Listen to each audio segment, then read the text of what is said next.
ఆకు ఒక్కతో నువ్వొకటంటే పోక చెక్కతో నేరెండంట అన్నటువంటి విధంగానే ఉంటుంది రాజకీయం.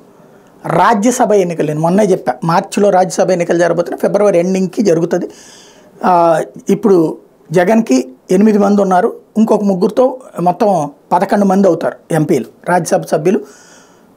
భారతదేశం మొత్తం మీద ఓ ప్రాంతీయ పార్టీకి అంతమంది ఎంపీలు అంటే టోటల్ రాజ్యసభ అతనికే వస్తుంది. అందులో ఒకళ్ళని యువతలకు తీసుకురావడానికి ప్రయత్నం చేస్తుంది తెలుగుదేశం పార్టీ. వాళ్ళకి 23 మంది ఉన్నారు, అంటే మొన్న మధ్య 4 వైసీపీకి వెళ్ళిపోతే ఇంకొక 4 ఇటుకొచ్చారు కాబట్టి అవుతుంది.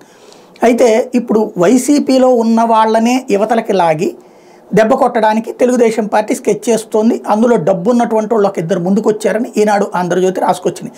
రాజ్యసభలో పోటీ పెడితే ఎట్లుంటుందని చెప్పి చూస్తున్నారు అన్నటువంటిది. అప్పుడు టోటల్గా చూసుకుంటే కనుక ఎంతమంది దగ్గరగా ఒక 45 మంది దాకా కావాల్సి, అంటే ఒక 20 మంది దాకా కొనాలి.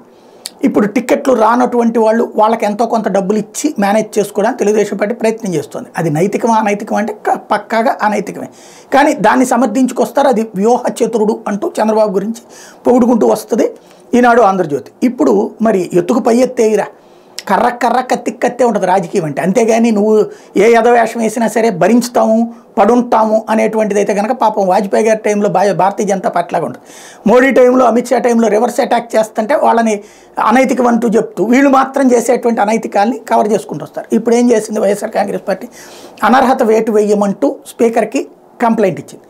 ఇప్పుడు ఆ 4 అనర్హత వేటు వేస్తారు. అట్లాగే ఎమ్మెల్సీలుగా రామచంద్రయ్య, మరొక వైపున వంశీకృష్ణ యాదవ్ కూడా అనర్హత వేటు వేస్తారు. అధికారంలో వీళ్ళే ఉన్నారు కాబట్టి, వీళ్ళ స్పీకర్ వీళ్ళ చైర్పర్సన్ ఉంటారు కాబట్టి ఆటోమేటిక్గా చేస్తారు. తద్వారా అవతల వాళ్ళకి ఓటు హక్కు లేకుండా చేసేటటువంటి ఎత్తుగడ వేస్తున్నారు. అంటే ఓ 4 ఓట్లు తగ్గిస్తున్నారు. అప్పుడు తెలుగుదేశం పార్టీకి ఇంకొంచెం సమస్య అవుతుంది, ఇంకో 4 ఓట్లు మళ్ళీ కొనుక్కోవాల్సి వస్తుంది ఎక్కువ ఒకవేళ చేసేటటువంటి వాళ్ళు.